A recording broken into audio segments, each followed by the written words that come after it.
Good afternoon, believers. How are you doing?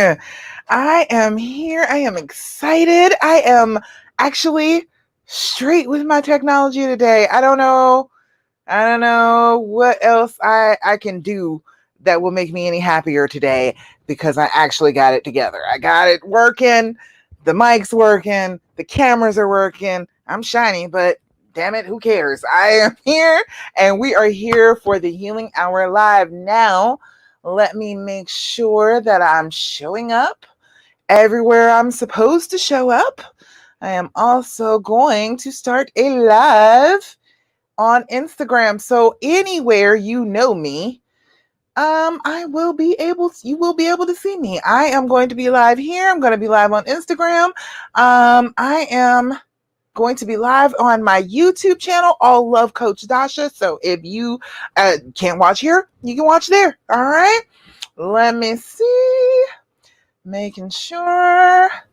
And then I'm going to start my live on Instagram.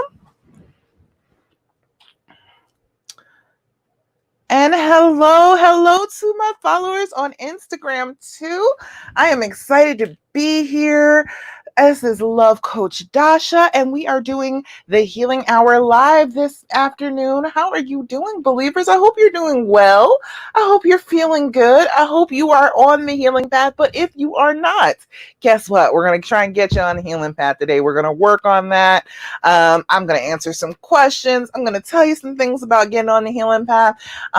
Because if you have been through the trauma of infidelity, I am here for you. I am here to try and teach you what you need to do to be able to heal from that so you can stay in the relationship that you're in, be with the person that you love, be with the person that you want to be with, and actually heal from this and not have this be your story for the rest of the time that you're together. This does not have to be your only story, okay?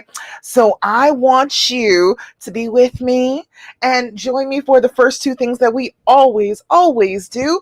And those two things are to talk about our deep breathing and our journaling, right? I know you've heard me talk about that millions of times before, haven't you? Of course you have. If you've been with me in my Facebook group, Love After Cheating, you know those are the first two things that I'm always going to tell you about. Whenever we're trying to work through this, wherever we're trying to get through this trauma, you need to be working on your deep breathing. You need to be working on your journaling. Now, your deep breathing, why is that important? Why is that? Why is breathing something you do all the time that important? And the thing about that is, you've been through a trauma. This is traumatizing to you. It is painful to you. It changes the way your brain functions. And so what we need to do is we need to get back to regulating ourselves, trying to get our brains back to the function that they're supposed to be having instead of this I am anxious. Things are going to go wrong. I have been hurt, so I got to hide and I got to make sure that I never get hurt again. State of mind that we're in because of this trauma. When you are doing your deep breathing, what you're doing is showing your body that you're in control. You're showing your body that no, it's okay. I understand that I was hurt. I understand that this was not a good thing that happened, but I love the person that I'm with. I am in control of my life. I am in control of my reactions, and everything is going to be fine. So when you do this, you are continuously reinforcing to your brain that you're okay. When you are in a panic, right? Your breathing is completely different. It is it's very fast, it's very shallow. You're not getting full deep breaths in. You're not letting out all the carbon dioxide that you're sucking in. So when you do this, when you do your deep breathing, what you are doing is controlling your body, telling your body, no, it is all right. I am in control here. We don't need the fast, shaky breathing. I can inhale and exhale well, and I can do this, and I can be okay. So what we need to do is we need to practice that. What do you do with any technique? It doesn't really matter, but I do 4-7-8. What we do is we blow out, try and get all of that carbon dioxide out of your lungs. Gonna blow out, then you're going to inhale for a count of 4.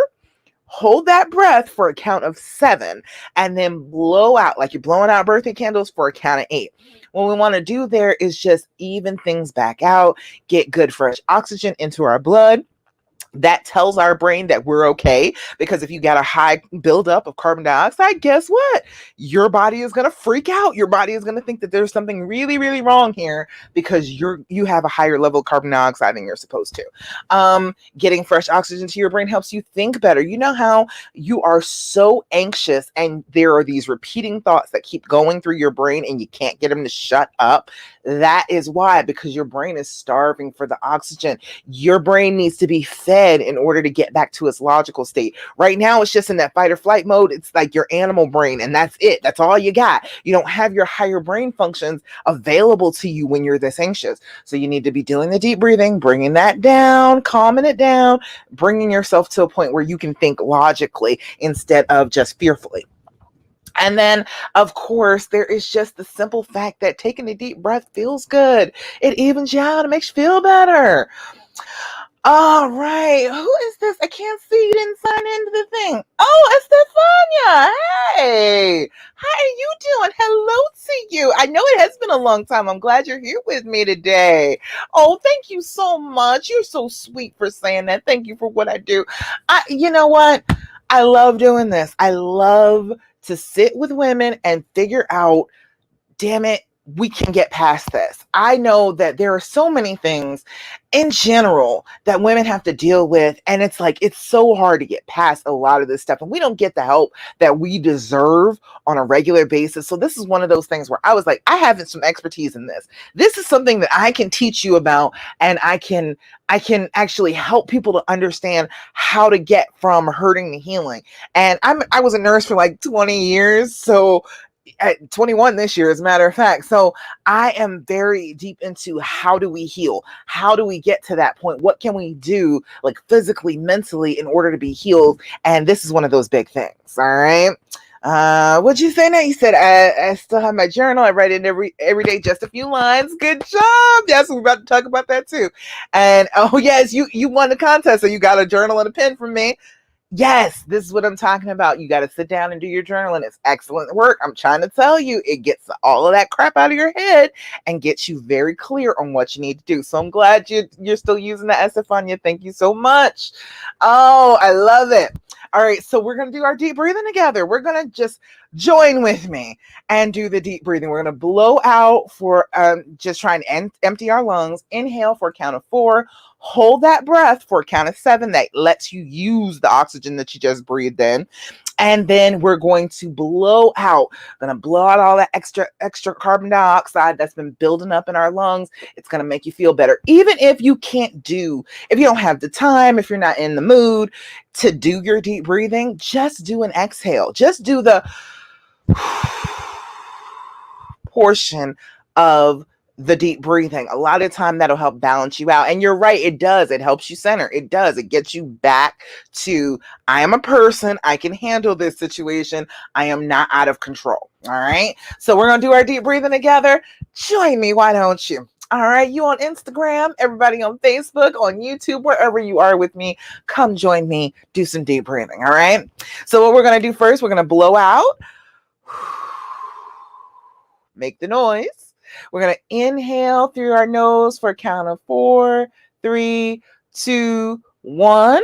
And then we're going to hold that breath for a count of 1, 2, 3, 4, 5, 6, 7. Blow out. 2, 3, 4, 5, 6, 7, 8. 2 more times. Inhale. 2, 3, 4. Hold it. 2, 3, 4, 5, 6, 7. Blow out. 2, 3, 4, 5, 6, 7, 8. Last time. Inhale. 2, 3, 4. Hold it. 2, 3, 4, 5, 6, 7. Blow out. 2, 3, 4, 5, 6, 7, and 8. Beautiful. Tell me, how does it feel? How do you feel when you do the deep breathing? You should feel pretty good. You should feel pretty clear. Sometimes you'll get a little tingly, a little oxygen high. That's a great thing. Don't worry about that. That's a totally free, totally legal high. You can do that. Estefania, let me know. Tell me, how are things going with you and your honey? How is everything progressing? Do you feel like you're making some progress? Are you working through the dream formula? What's going on with you? All right. Definitely want to know. And everybody that I have worked with, if I have talked to you, if you have been with me on this journey and you have been trying your very best to stay on the healing path, tell me about it. Let me know what's going on. And give me some likes and some hearts and let me know that you're here, whether you're here now or you're on the replay, okay? All right. So I'm hot. Goodness. Oh, I don't have my fan on. That's what it is. There we go. I was like, why am I sweating? Okay. There we go. Alrighty, so the second part is always going to be doing your journaling. As Stefania just told you, that journaling helps to center you. It helps you to just write a few lines. Even if you're only going to take 5 minutes out, write 5 lines. Even if that's all you do all day, that is great. What that does is get some of the stuff that's in your head out of your head and puts it down on paper. That symbolically shows your brain that you're paying attention to these fearful thoughts or anxious thoughts, whatever is going on in your head. And then your brain is like, oh, okay, I can let that thought go because she wrote it down. She wrote that down. It must be important. She's paying attention. So when you journal, that's what you're doing. You're getting the stuff out of your head and putting it down and making it concrete. So then it's not like it has to just keep on floating around in your brain over and over and over again. All right. So what I want you to be doing is doing your journaling. I want you to do a couple of things. First of all, I want you to put your date and your time at the very top of the page, just so you know what you're doing. I have come across journals where I wrote the month and the day, but I didn't do the year. So I'm like, I don't even know when this was in the timeline of us being together. So it's very important to have the actual date so you can go back to it, refer back to it. It will show you how far you've come if you know exactly how far it's been. Then you want to do your anxiety level, 0 to 10. 0 is no anxiety at all. You are fine.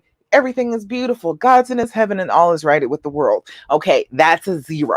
I don't think anybody's ever been at 0 going through this, but if you are, bless you. I'm so glad for you. But if not, you're probably a 1 through a 10. A one is, you're starting to be a little anxious.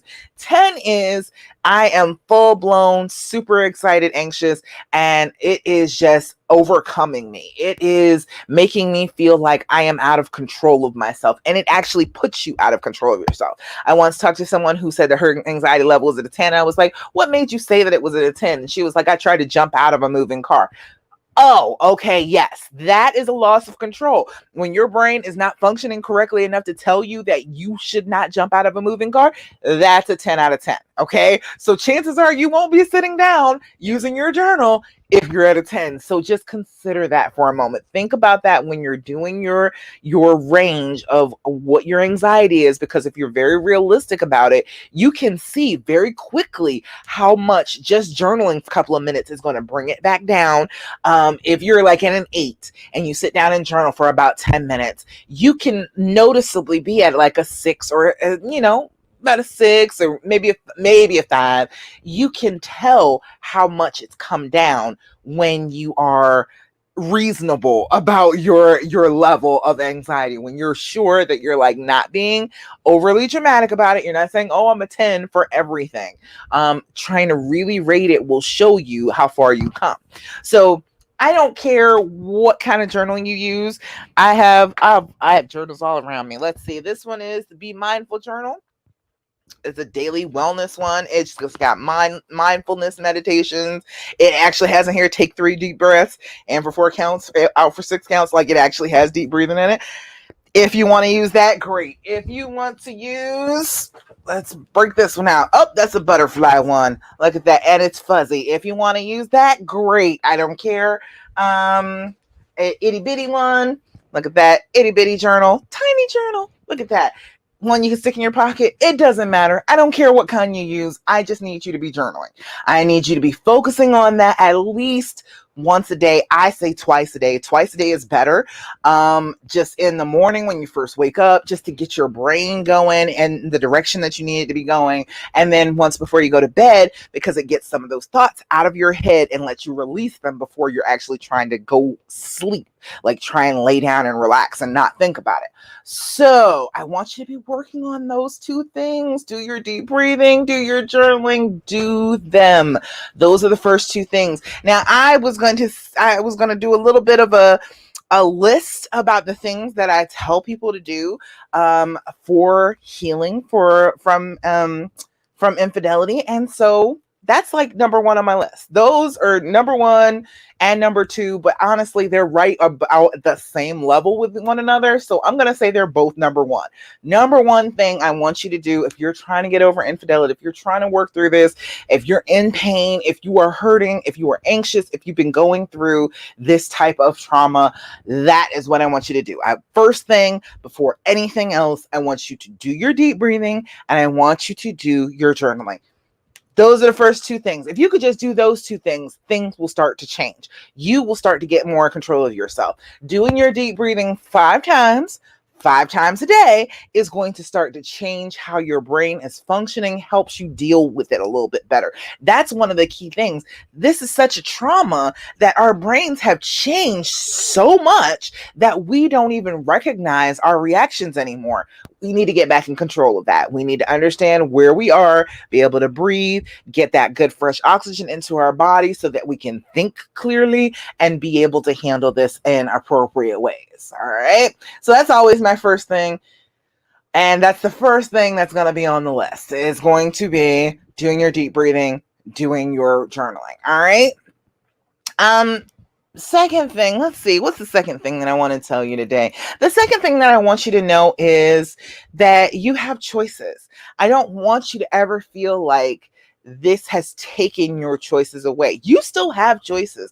I know that you realize that you have choices because you're here with me. You are working through it, even though I'm quite sure so many people have told you that this is just a hopeless situation. You should not be with this person anymore. You should just leave because they're always going to be, you're always going to have questions. You're always going to believe that they're going to be unfaithful to you. You're always going to believe that they're going to be lying to you. And there's just no point in this relationship going on. I'm here to tell you that's not true. I'm here to tell you that you have choices beyond just leave them in your repertoire out here. You can choose to work things out, and not only work things out, not just that, but to be happy too. I don't want you feeling like, oh, I'm going to work this out, but I'm just going to be miserable and I'm only staying for the children and we're just going to work things out and we're just going to pretend for years and years to be together. And really, I really don't want to be in that situation. I don't really love them. I don't really care about them. I don't really want to show them any vulnerability. You do not have to live like that. And don't expect that you have to live like that. If you're staying, expect that you will have a good, happy, wonderful life. I was with my husband. I'm always with him, truth be told. And, the more I look at him, like he really, like every day, really, really works on being a good husband, being a good man, being a good father, in general. But for me, he continuously still will say to this day, I never want to make you cry again. You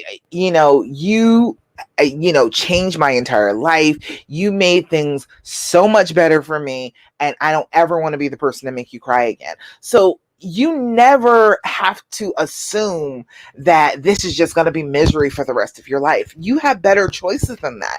You have the choice to be happy again and to be close and be connected and be able to be vulnerable and open with the person that you love. You can do that.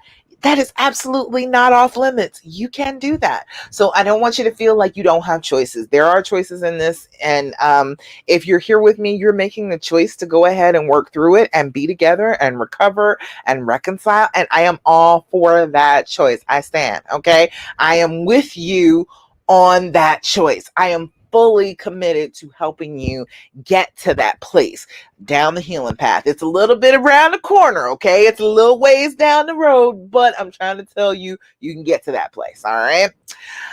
Let's see. The second thing that I always want to, and I always end up telling people is there is nothing wrong with you. There is nothing wrong with you for loving who you love and wanting to be with them. Oh my God, that's the most perfectly normal, healthy human thing ever. You are not a doormat. You're not stupid. You're not any of that. Any of the things that people will tell you that their fear will speak to your fear and tell you about, you're not any of those things. You are a loving, kind, understanding, forgiving woman. You want to do better.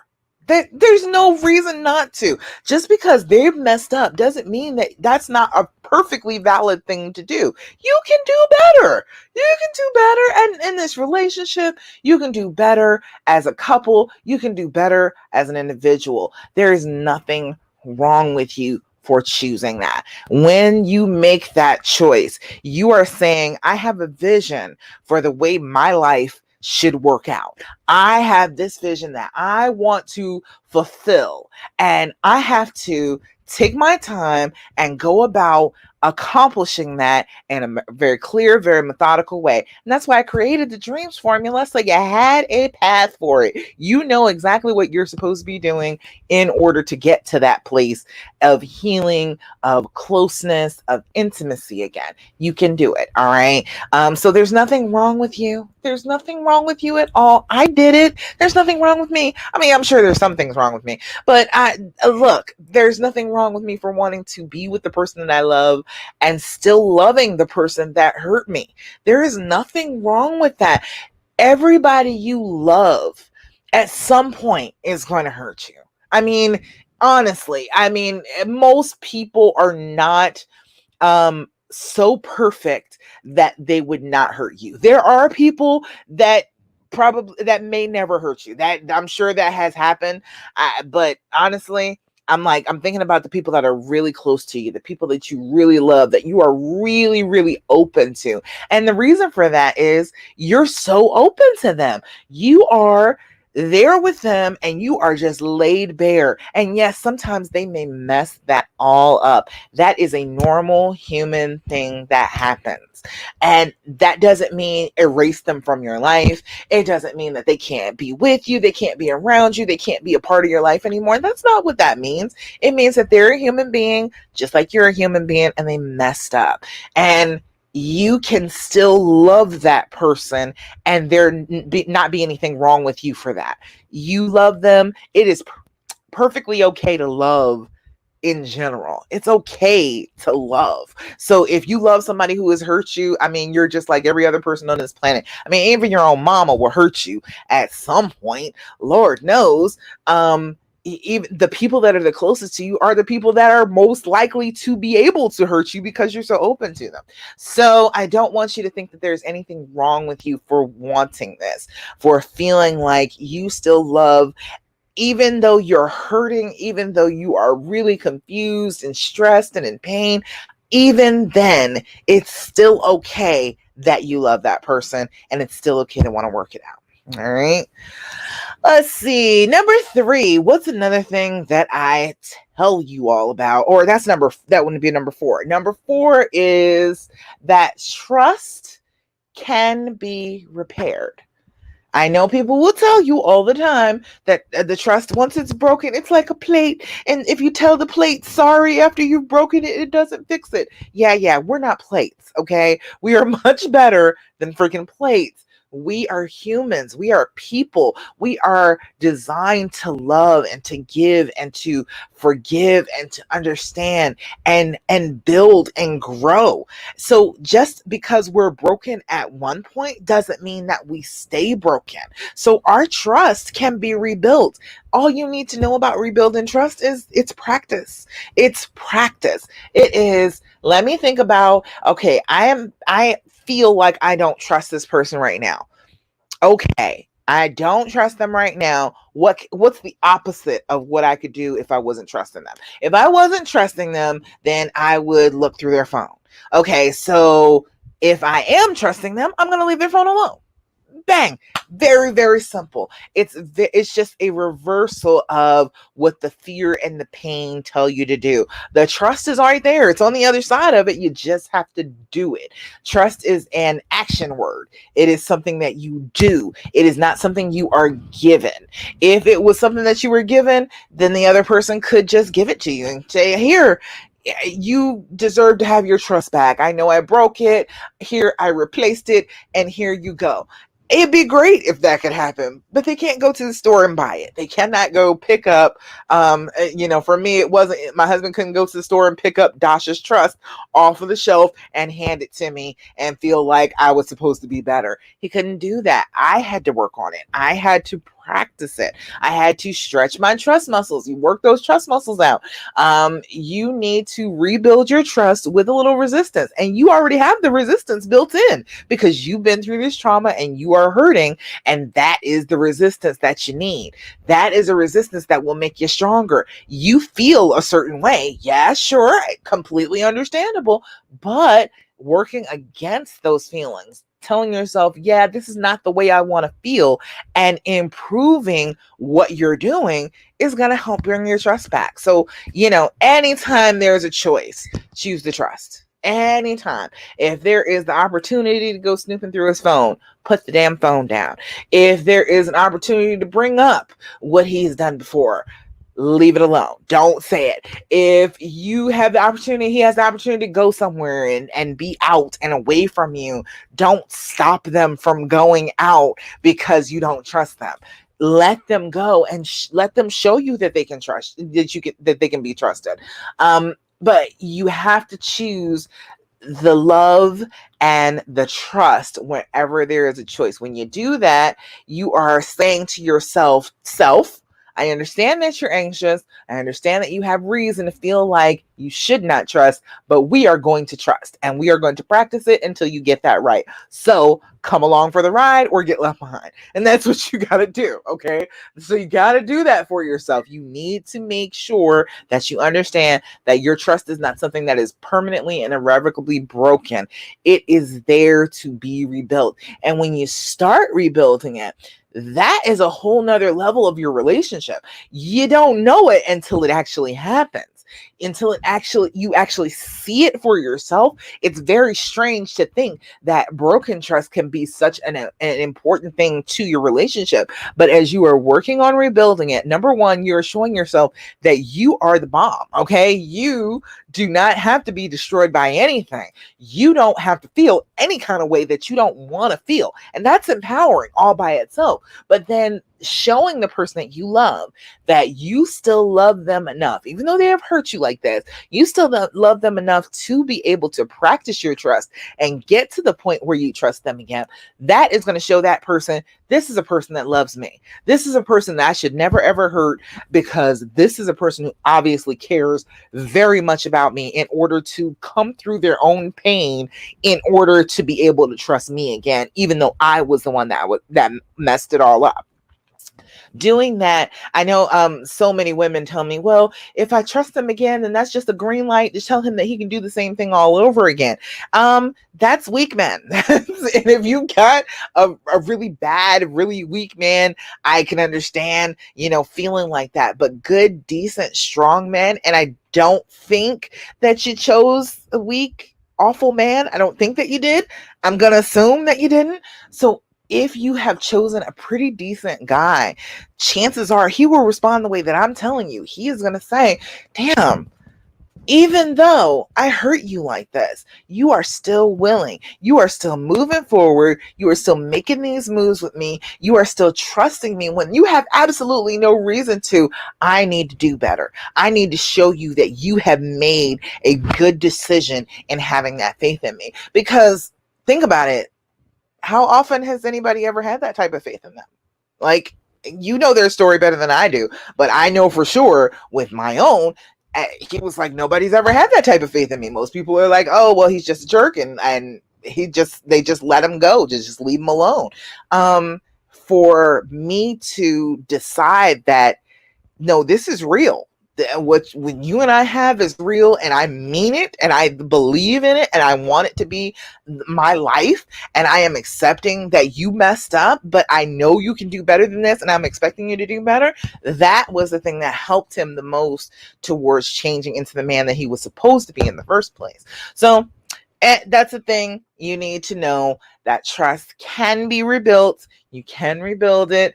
And there's nothing wrong with rebuilt trust. Rebuilt trust is actually like, honestly, because when we first trust somebody, we don't really know that we can trust them. We haven't seen any evidence that we can trust them. So when you're doing this, when you're rebuilding your trust, you have seen, yes, I know for sure sometimes I may not be able to trust them every single solitary moment of the day, but guess what? They're going to do better and I'm going to do better, and we're going to work on that together. When you have that eye to eye moment where we're going to work on this together, that brings your relationship together. It makes you closer. And let's see, last thing I wanted to share with you is that the fear is real. The fear is real, honey. The fear is real. I always say the second step of the dreams formula, after you've made your decision, after you have decided what you wanted to do, and you have said, no, I do want to reconcile. I do want to recover. I want to heal. I want to get into a place where we are loving and we're feeling good together. After that comes fear. After that, the fear just jumps on you like, oh, this is a horrible decision, because you've been traumatized. That's the way trauma works. Your brain is always going to be like, no, you shouldn't do this. This is fearful. This is going to be something that hurts us in the long run. You shouldn't do it. But honestly, do you want to live a life based on fear? Do you want that? No, nobody wants that. Nobody wants to live an entire life based on what you're afraid of. You want to live a life built on the things that you love, right? That makes sense. So you have to understand that the fear is real, but the fear is only a feeling. Okay, your brain is pumping you full of fear to try and make you back off of the person that has hurt you and has created this trauma. But that doesn't mean that that's the appropriate thing to do. You might want to still be with this person, but if you're reacting from the fear and backing away every time it tells you to, you're putting more and more distance between the two of you. You're making it so that you're not getting what you want. You're just doing what the fear wants. So you have to understand that the fear is real. Treat it like a monster. Treat it like something that you know is physically, tangibly there that can actually hurt you, and do the opposite of what it's telling you to do. Do not let it just decide that you're not going to have sex, and you're not going to be close anymore. You're not going to touch, and you're not going to be in the same room. Don't let it pull you apart like that. You don't have to do that. You can understand that the fear is real and still be loving anyway. You can do that. You really can. I promise you, it works. And none of the things that I'm telling you are anything that I haven't done myself. I have done every single step of the dreams formula. I did them backwards, forwards, from the middle out. I have done them every which way, and I figured out that it works. All right, let me go over it real quick for you one more time. Let me know if you got any questions. I'm going to answer questions from the group too, but let me know if you got any questions about this as I'm going. All right, the first step of the dreams formula is the D. That is the decision. You have to make up your mind. That is nobody else's decision but your own. You cannot make your decision based on what they do. You can't say, oh, well, they're not doing XYZ, or they are doing XYZ, so then that is the reason that I'm going to make this decision. Can't be like that. You have to take charge of your life. You have to say what it is that you want, and you have to pursue it. It can't be about what they're doing. It can't be, well, how can I heal if they won't? No. That's not the way this works. You can heal because you say you can heal. You can heal because you work on healing. What other people do does not hinder your healing. It does not stop you from healing. You have to make the choice that that's what you want, and then pursue that choice with abandon. Just pursue what you want your life to be like with full-throated enthusiasm. Jump for it. Go for it. And you're going to be afraid, but do it anyway. You made a decision about what you want your life to look like. Now follow it. All right. The second step of the dreams formula is the recognition of fear speech. All of those awful things that go on your head. I'm not good enough. I'm not pretty enough. I'm not sexy enough. He doesn't want to be with me. He doesn't really love me. He doesn't want to be married to me. All of that crap is fear speech. All of that stuff is your brain on trauma telling you the worst possible things it can tell you just in order to get you to separate, to be apart from, so that you do not open yourself up again and possibly be hurt again. It makes sense in like a survival mechanism way, but honestly, is that the kind of life you want to live? No, I don't think you do. I don't think you want to live a whole life based in fear. That kind of sucks. I want you to live a life based in love. So you got to recognize it from yourself, and then it will come from other people too. Other people will say stuff that just chimes with your own fear. It'll be like, oh yeah, you shouldn't do that. You should just drop him. You should leave him, kick him to the curb. You shouldn't be with him. He's awful, and you deserve better, and you shouldn't be with anybody that would ever even think about. Yeah, all of that's all fear speech. It's all fear speech. It's all fear speech. So just understand what it is when you're hearing it and what it is when you're saying it, and you're going to be okay. You're going to be much better. E is evaluating the why. Why the hell did this happen? What was going on that made him do such a thing? And simple 3 categories: sick, sad, and stupid. Okay. Sick is real, actual, like something is wrong with you. People who have mental disorders, and a lot of people who have like chronic physical disorders too will cheat because they are hurting, because they are trying to take their mind off of it. It's different things, hormones, that type of stuff that will make you do things that you're not supposed to be doing. You didn't plan it most of the time. Most of the time it's not really planned. It's just, I think this would make me feel better in the moment, and go for it. Sad is a loss of some kind. It could be a loss of a family member. You see, we're going through this, what is this fourth sweep of COVID right about now.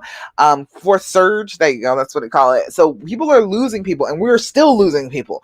But then there is also loss of self, also feeling like you are not who you're supposed to be. You're not the man that you're supposed to be, that type of thing. Men will definitely cheat for that type of thing. And a loss of the relationship.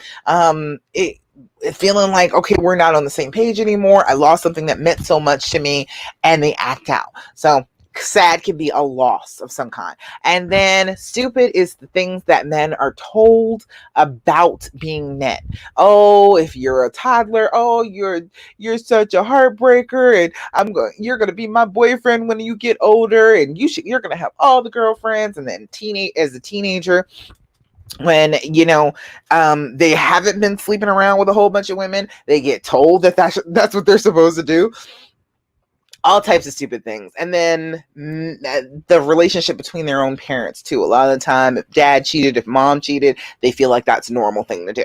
So all of those are the reasons why. But the why just will mess with you. I included that just because it will mess with you. But if you have like a basic idea about how they fit into those categories, you can start to get past it. You can start to say, okay, I kind of know why. I'm not going to completely understand why you would cheat on me. That, of course not. Of course you wouldn't understand that, especially if you're not a cheater. If you're not somebody who would ever think to do that, you wouldn't know why. But if they fit into one of those 3 categories, or all of those categories, it's a little bit clearer to you, and then you can move on to the next step. And the next step is allowing for the healing. You have to say, okay, yes, I know why you did this, and I'm going to allow myself to let myself heal anyway. I'm going to allow our relationship to recover anyway. I may not understand it, but I am choosing to allow it to happen. So that's going to be like, doing the things that you used to do together, not avoiding things just because, he might have done it with the other woman, all those types of things. You need to be working on rebuilding your relationship, being close, having good sex, kissing, touching, hugging, doing those things that you used to do back before you were hurt. And then there's the M, which is managing those future feelings. That's talking about the triggers, right? Triggers are sensory things that just bring you right back into the moment of the trauma. It could be a picture, it could be anything. It could be any of your senses: sight, touch, taste, smell, hearing. All of those things can bring you back and make you have a trigger. The triggers are just reminders of your brain saying, hey, remember this happened? Remember how terrible this was? Remember how bad you felt? That I want you to remember it so that this will never happen again. That's what a trigger is. It's basically all it is. So you have to learn how to manage that. Coming up with a plan ahead of time. Okay, if XYZ trigger happens, what will I do? What will be the ABC thing that I do to help myself with those triggers? And then as a support, as plain old support, having a decent person to talk you down off the ledge when you are just in the throes of the fear speech and it is just on you. You're just believing the worst. You're feeling the worst that you can possibly feel. Somebody to tell you, hey, wait a minute. It's not the way you think it is. It's not necessarily he just doesn't love you. He just doesn't care about you. He thinks you're ugly. He thinks that you're not sexy. It's not that. You got to look beyond that. That's what you need support for. And, somebody else who is also hurting and will constantly tell you negative things is not a support system. That is not somebody that you need. You don't need anybody reinforcing your negative thoughts. You need somebody that will help you to challenge them. That is the whole point. That's the only way that you're ever going to heal is if you challenge those negative thoughts. You do not let them just run wild and just be in your brain. You have to decide, no, I am going to challenge those thoughts. I'm going to think the opposite of that, because the opposite of that is what I really want. Don't get stuck thinking those negative thoughts when what you really want is positive. And that's why you need some support. And that's what I'm here for. I am here to give you like devil's advocate. I am here to tell you the opposite of what the thoughts are telling you. And so those are things, that people always say, that trust is just broken and I have no choice and I got to just leave. And there's something wrong with me for wanting to be with him. I am here to tell you that a lot of those thoughts that you have are not true. And I want to talk you down off the ledge. I don't want you to believe the lies that your brain is spewing to you just out of fear. I want to tell you the opposite of what those negative things are that are going through your brain, so that you can understand that it's more than what you think. You can heal. It does not have to be like this forever. You don't have to hurt forever.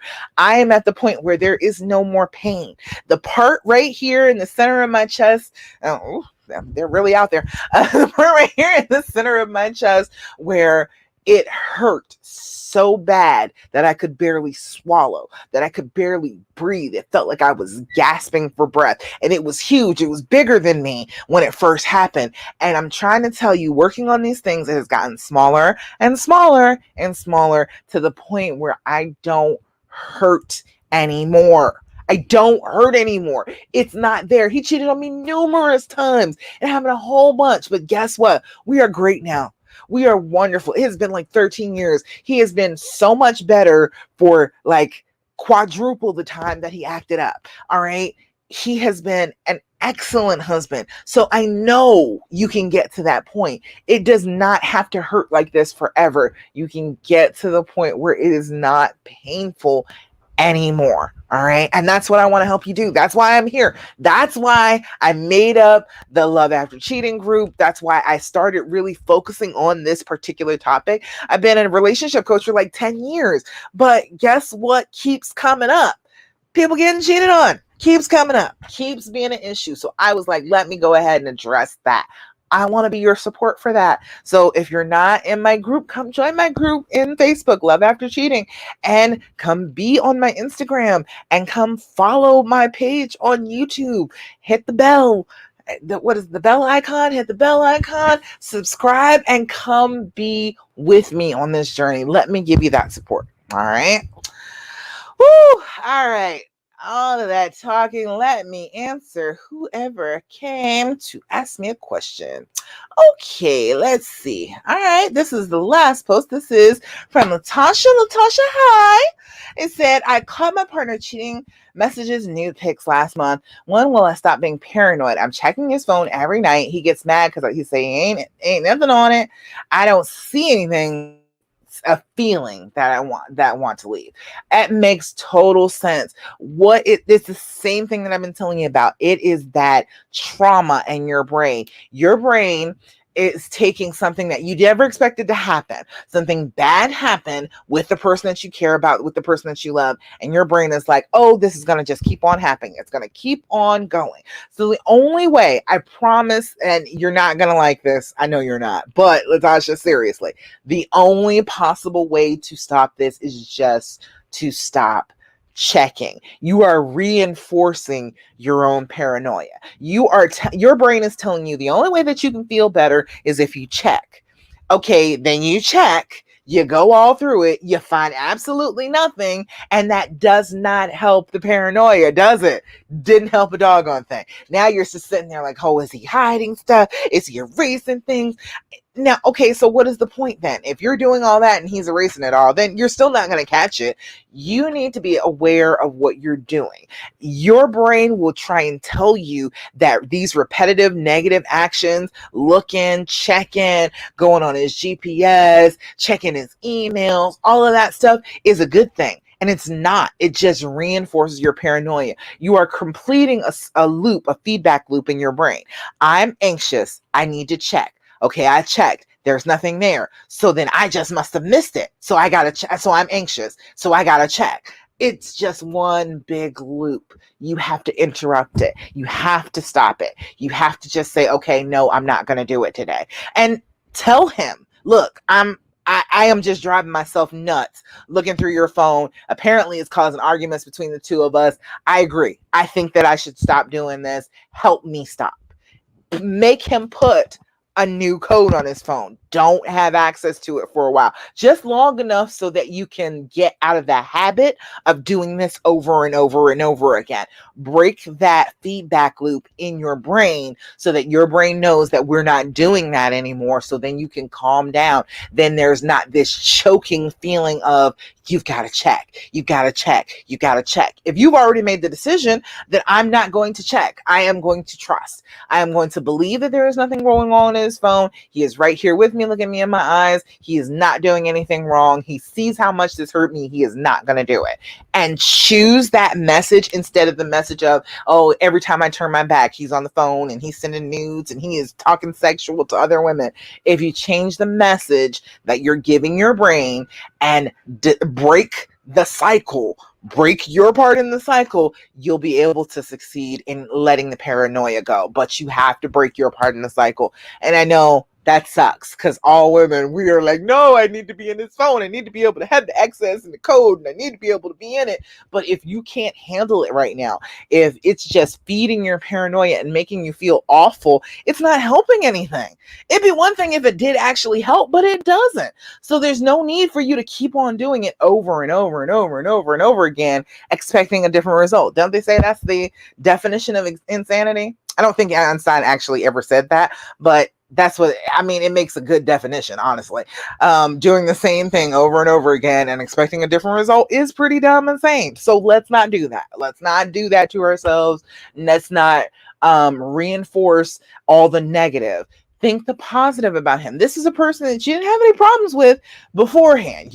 Felt like this is the person for you. You were feeling pretty good about them. And even though they did this, you still are in the relationship. You still want to be with them. You still love them. You still care about them. So if that's the case, treat them like that instead of treating them like a perpetrator. Instead of treating them like they're the suspect and they did something wrong, treat them like they're the person that you love. All right. I hope that helps, Tasha. I hope that helps you kind of grasp it, but you got to stop. Stop looking. Stop looking. All right, Leslie.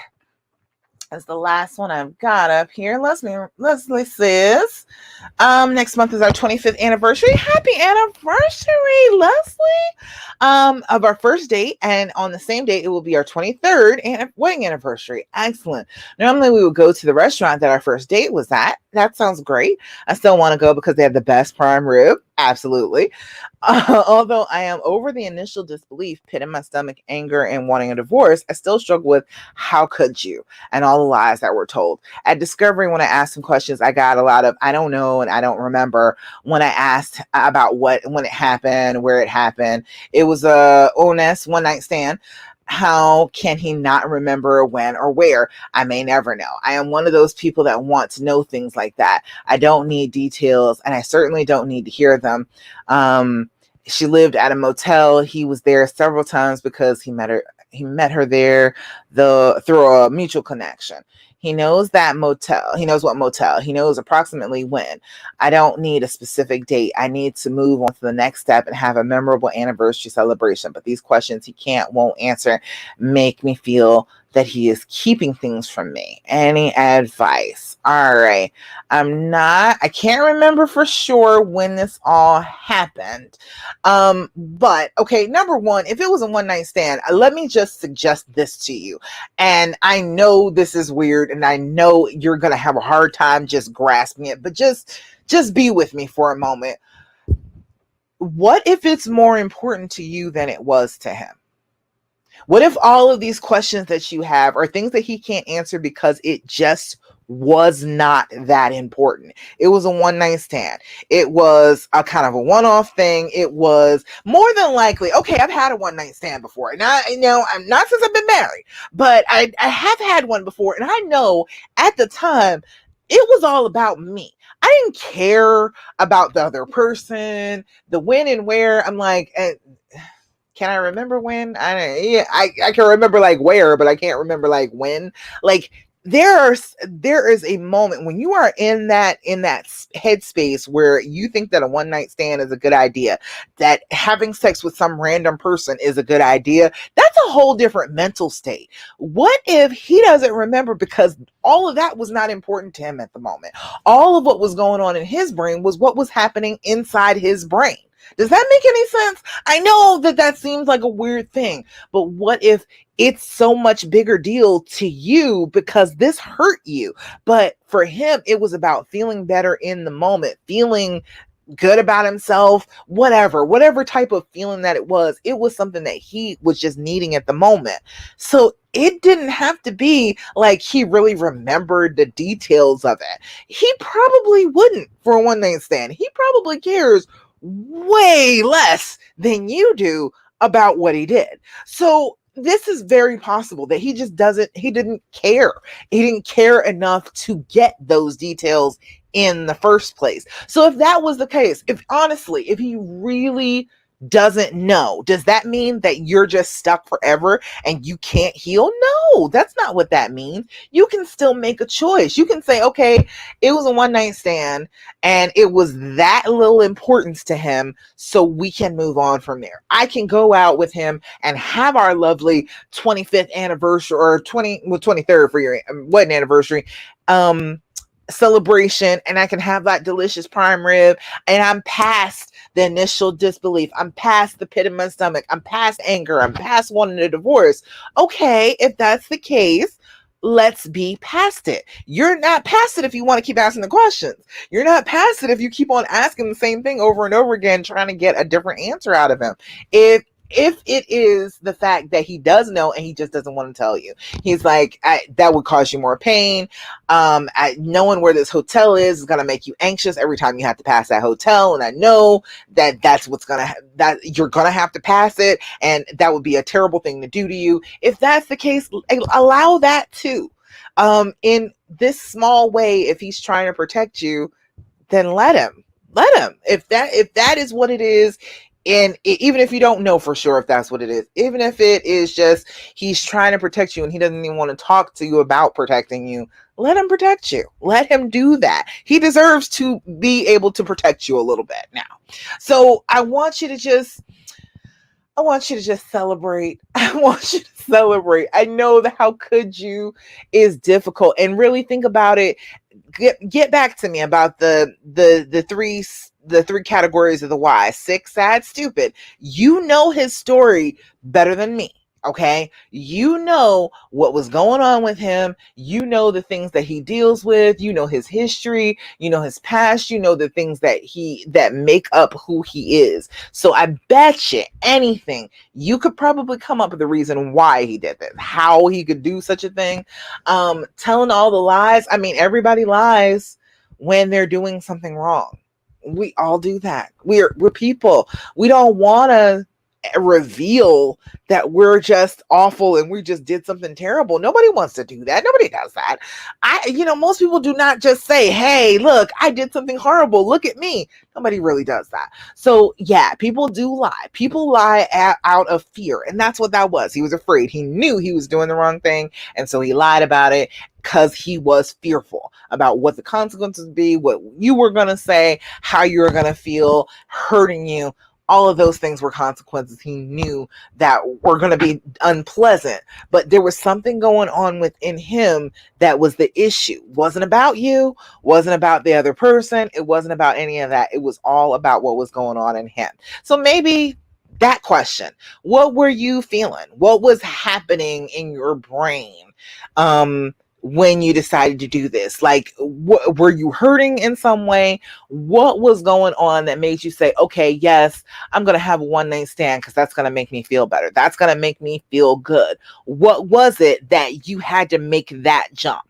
Ask that question and see if you can maybe talk to him about it. You know his history and stuff. So, you can talk to him about things like, past, like, role models like uncles and fathers and cousins and everything, and what they told him about how this was going to make him feel.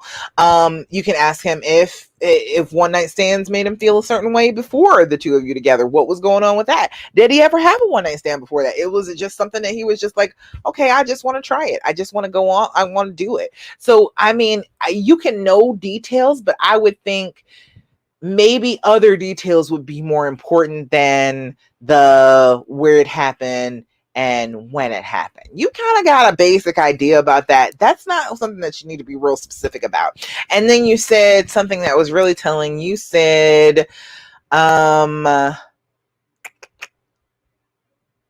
want to move on to the next step.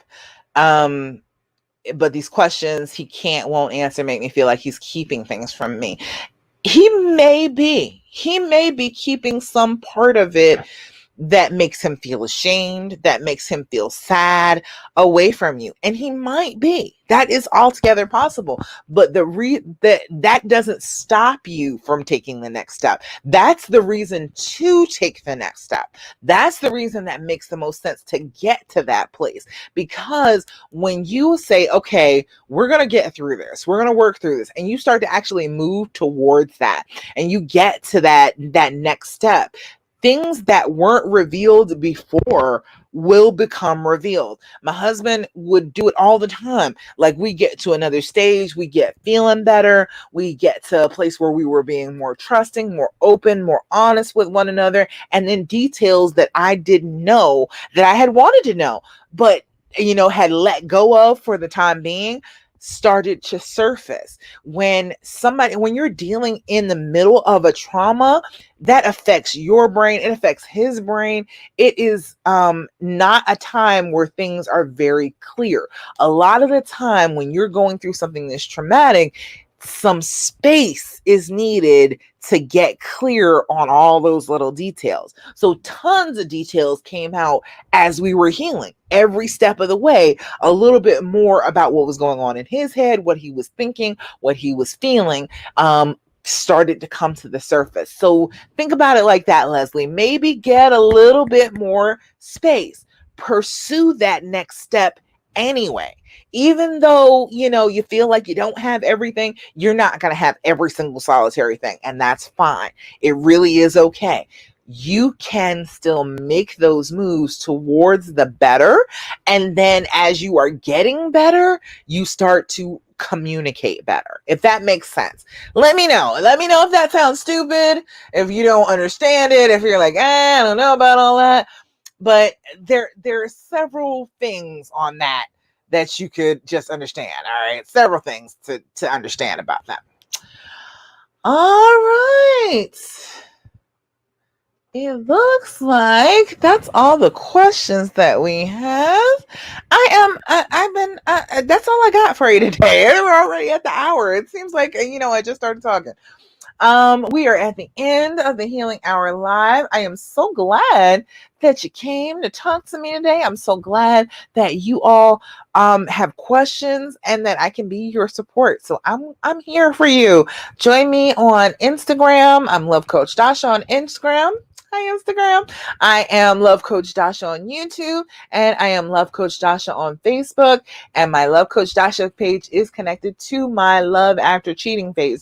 So if you want to join me on my page, come join me. I will teach you all this stuff. I will tell you all the types of good stuff that you can do to get on and stay on the healing path. And that's what I want for you. I want you to feel like you are going to make progress. It doesn't have to be all better right at the beginning. Okay. It's not going to be all better right at the beginning, but it will get better day by day. The more you practice, the more you work on your trust, the more that you work on being loving and open and acting like you really care about this relationship, the more you work on that, the better it's going to get. I promise. I promise.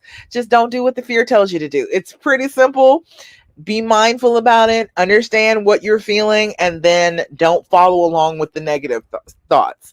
Go ahead and do what you would do if you were healed. Do what you would do if you were feeling loving and open and confident in your relationship. You have a choice every time.